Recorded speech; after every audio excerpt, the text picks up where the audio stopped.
नमस्कार, हमारा fast news में मैं रिया पांडे आप सभी का स्वागत करती हूं। तो चलिए नजर डालते हैं कुछ खास खबरों पर। आज हरियाणा ज्वेलर एसोसिएशन का एक प्रतिनिधिमंडल गृह मंत्री अनिल विज को उनके निवास स्थान पर मिला। उन्होंने विज को प्रदेश में बढ़ रही ज्वेलर्स के साथ सरेआम लूट की घटनाओं पर चिंता जताते हुए उन्हें सुरक्षा की मांग की। ज्वेलर्स ने बताया कि प्रदेश के कई इलाकों में ज्वेलर्स के साथ लूट की घटनाएं होने के बाद शातिर अपराधी फरार हो जाते हैं। शिकायत के बाद पुलिस भी मामला दर्ज करने के बाद लुटेरों को पकड़ने में असमर्थ नजर आ रही है। इतना ही नहीं, जब ज्वेलर्स अपनी सुरक्षा के लिए हथियार या लाइसेंस बनवाने जाते हैं तो उनसे पैसों की डिमांड की जाती है, लिहाजा इनका समाधान किया जाए।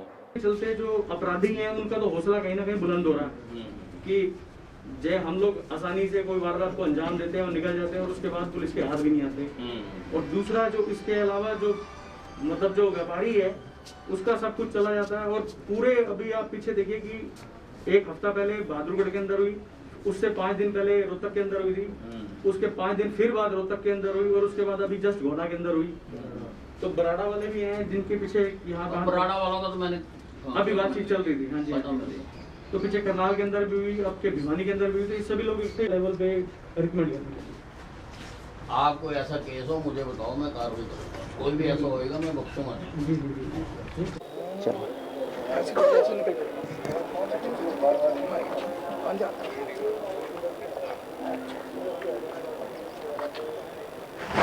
ये हरियाणा के ज्वेलर्स एसोसिएशन के लोग मुझे मिले हैं और पिछले दिनों जो इन पर डकैती की घटनाएं हुई हैं उसके बारे में इन्होंने बताया। मैंने स्टेट क्राइम को आदेश दिए हैं कि वो एक टीम कंस्टिट्यूट करके इन सारे केसों को ऊपर कार्रवाई करने की कोशिश करें और जो इसके कल्प्रिट्स हैं उनको पकड़ने की और इनका जो सामान है वो रिकवर करने की कोशिश करें। मैंने इनको ये भी आश्वासन दिया है कि इनमें से जो ज्वेलर आर्म लाइसेंस लेना चाहेगा तो मैं सारे एसपीस को और डीसीस को आदेश जारी कर रहा हूँ कि इनके प्राथमिकता के आधार पर आर्म लाइसेंस बनाए जाएं। सीसीटीवी के लिए मैंने इनको कहा है कि सभी अपनी दुकानों पर सीसीटीवी कैमरा लगाएं। नहीं, उसके लिए जो जिस थाना प्रभारी के क्षेत्र में आता है वो इसके लिए पूरा इंतज़ाम करेगा। यह बुलियन एंड ज्वेलर्स एसोसिएशन जो कि हमारे सराफा व्यापार की सबसे पुरानी संस्था है सिंस 1919, और उसकी तरफ से हम लोग आज गृह मंत्री जी से मुलाकात की है। आप देखिए कि पिछले 1-1.5 साल के अंदर हरियाणा के अंदर लूट, डकैती, चोरी, हत्या के प्रयासों की जो वारदातें हैं वो निरंतर बढ़ती चली जा रही हैं। अभी पिछले पूरे 15 दिन के अंदर आप देखिए कि निरंतर, पहले आपके ये हमारे साथ बराड़ा के भी बंदे हैं, आपके गोहाना के जो कल परसों कांड हुआ जिनको सब कुछ लूट के चले गए हैं, उसके अलावा रोहतक के अंदर गोली मार के गए हैं और उनका सोना और चांदी लूट के गए हैं। उससे पहले बहादुरगढ़ के अंदर लूट हुई, जींद में, भिवानी में, अलग अलग ज़िलों के अंदर जिस प्रकार से मतलब बेरोजगारी और आर्थिक स्थिति, आर्थिक बदहाली बढ़ती चली जा रही है।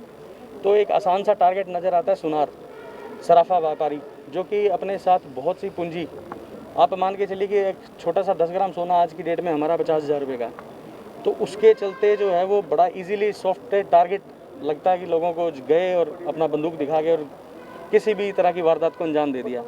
तो हम लोग आज मंत्री जी से मिले हैं कि जो पिछले 1-1.5 साल के अंदर जितनी भी घटनाएं, इक्का दुक्का घटनाओं को छोड़ के जो अनट्रेस्ड हैं उनको सभी को एक तो सॉर्ट आउट किया जाए और उनकी रिकवरी, जितना भी माल उनका गया हुआ व्यापारियों का, वो सारा उनको वापस दिलवाया जाए।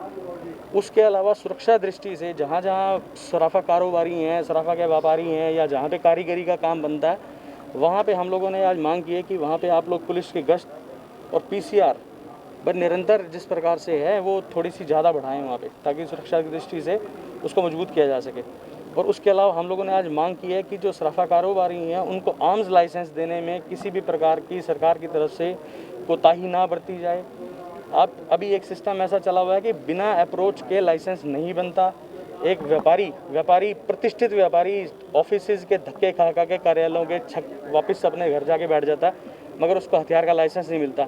और जबकि आप ये देखिए चोर उचक्के अपनी जेब के अंदर हथियार लेके घूम रहे हैं। तो हम लोग कहते हैं कि अगर आप लोग हमारे साथ हर समय खड़े नहीं हो सकते, पुलिस नहीं खड़ी कर सकते, एटलीस्ट हमें अपनी जान माल की सुरक्षा के लिए हथियार तो उपलब्ध कराइए।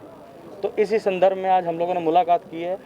हम लोग मंत्री जी ने जो आश्वासन दिया उससे आश्वस्त हैं कि वो लोग जल्दी ही एक बयान जारी करेंगे जिसके अंदर पूरे आपके जो डीजीपी हरियाणा हैं मनोज यादव जी और एडीजीपी क्राइम हैं जो नवदीप सिंह विर्क जी, उनसे बात करके ज्वेलर्स के लिए अपनी जो है उनकी सुरक्षा भी बढ़ाएंगे और उनको हथियार भी देंगे। सीसीटीवी की बात बोलिए, वो कल हम लोग अपनी पूरी संस्था की जो हमारे व्हाट्सएप ग्रुप हैं या सोशल मीडिया में जिस तरीके से हम लोग आपस में कनेक्टेड हैं, हम लोग आपस में एक सर्कुलेट जारी करेंगे वहाँ के स्थानीय एसपी और जो अधिकारी हैं उनके साथ मिलके कि जितने भी वहाँ पे जो व्यापारी हैं वो अपने दुकानों के बाहर भी और अंदर भी सीसीटीवी कैमरास जो अच्छी क्वालिटी के हों वो लगवाएं, क्योंकि इसमें भला जो है वो उन्हीं का है। जो सुरक्षा की दृष्टि से अगर पुलिस का आप देखिए कि जितना भी केसेस होते हैं उसके अंदर सिर्फ ट्रेस आउट पुलिस तभी कर सकती है जिस समय उनकी फ़ोटोज़ आ जाती है। तो ये काम हम लोग करवाएंगे। और इसके साथ साथ विज साहब से हमने एक अपील भी की है, जो सराफा एसोसिएशन के ट्रेडर्स हैं उनके आर्म्स लाइसेंस जो बने हुए हैं वो हरियाणा लेवल के हैं, क्योंकि हमारा बिजनेस जो जीएसटी के लिए इंटर स्टेट का बिजनेस हो गया है उसके लिए हमें इंटर स्टेट के लिए ऑल इंडिया लेवल का लाइसेंस हमें चाहिए, जिसकी अभी हमें डीसी ने सैंक्शन नहीं मिली। और विविध साहब से हमने रिक्वेस्ट करी है, उन्होंने सशर्त हमारी ये जो रिक्वेस्ट है वो स्वीकार कर ली है और कहते हैं आप अपनी फाइल लगाएं और आपका बन जाएगा।